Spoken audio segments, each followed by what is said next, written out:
अस्सलाम वालेकुम friends, welcome back. Drama serial Humrahi. Maryam के जाने के बाद एलिफ का कोई सहारा नहीं और सिहान ही है जिसको कोई एलिफ का ख्याल रखता है। वो जानता है कि उसका कोई रिश्तेदार नहीं और वो बिल्कुल अकेली है, इसीलिए हमेशा उसके पास रहने की कोशिश करता है। जैसे ही घर आता है तो एलिफ ही जा रही होती है। सिहान के पूछने पर बता देती है कि हॉस्पिटल जा रही हूँ अपना हार्ट डोनेट करने के लिए। ये बात सिहान के लिए तो बहुत शॉकिंग है कि क्या अपना हार्ट डोनेट करने। हाँ, मेरी माँ को हार्ट की ज़रूरत थी और वो जीना चाहती थी, मगर कोई भी डोनर हमें नहीं मिला। मैं किसी ऐसे इंसान को अपना हार्ट डोनेट करना चाहती हूँ जिसको कि जीने की तमन्ना हो, क्योंकि अब मुझे जीने की तमन्ना नहीं है। मैं अपनी माँ के बाद बिल्कुल अकेली रह गई। खैर, एलिफ हॉस्पिटल पहुँचकर जब डॉक्टर से ये बात करती है तो डॉक्टर कह देता है कि अभी आप खुद यंग हो, हम आपका हार्ट किसी को नहीं दे सकते। मगर एलिफ इसी बात पे जिद है, जब ही कोई आपके पास ऐसा इंसान आए जो ज़िंदगी से भरपूर हो, जिसको जीने की तमन्ना हो, तो आप मुझे ज़रूर बताइएगा, मैं अपना हार्ट डोनेट कर दूंगी। ये बात सिहान के लिए बहुत ज़्यादा शॉकिंग है।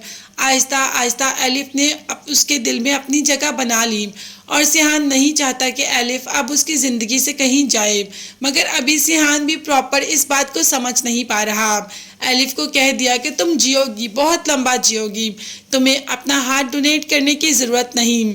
एलिफ कह देती है कि क्या तुम मुझे इस वक्त मामा के पास लेकर जा सकते हो? इस वक्त मैं बहुत परेशान हूँ, मेरा दिल कर रहा है कि मैं मामा से लिपट कर रहूँ। तो सिहान कहता है कि क्यों नहीं। है सिहान उसको उसकी माँ की आखिरी आरामगाह पर ले जाता है। कब्रिस्तान जाते ही माँ से लिपट कर खूब रोती है। एलिफ की ज़िंदगी में तो उसकी माँ के अलावा कोई भी नहीं था। बाप पहले चला गया और अब माँ भी चली गई। अब एलिफ भी इस दुनिया में नहीं रहना चाहती। दूसरी तरफ लाला के बंदे हमेशा हर वक्त नज़र रखे हुए हैं सिहान पे। लाला को कॉल कर देते हैं कि सिहान यहाँ पर कब्रिस्तान में मौजूद है, अगर कहते हैं तो इसको पकड़ लूँ। जिस पर लाला कह देता है कि मैं खुद पकड़ूंगा, तुम लोगों को पकड़ने की ज़रूरत नहीं, बस जहाँ जाता है मुझे वहाँ पे बता दो। खैर, वो आदमी तो बता देते हैं कि सिहान कहाँ कहाँ जा रहा है। अब एलिफ भी सिहान के साथ घर आ जाती है और अपने घर किसी अननोन पर्सन को देखकर घबरा जाती है कि आप कौन। लाला कहता है कि सब बता देता हूँ मैं कौन, जबकि सिहान गुस्से में आ जाता है। लाला का मकसद सिहान को यहाँ से लेकर जाना है और लाला ऐसा ही करता है, सिहान को वहाँ से ले जाता है, जबकि एलिफ रोकती, चीखती और चिल्लाती रहती है। अब एलिफ के पास और कोई काम नहीं, वो जल्दी से फ़ोन कर देती है सिहान के बाप को।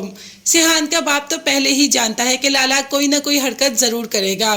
क्या वो अब लाला के चुंगल से अपने बेटे को बचा पाएगा या सिहान हमेशा हमेशा के लिए लाला का ही होकर रह जाएगा?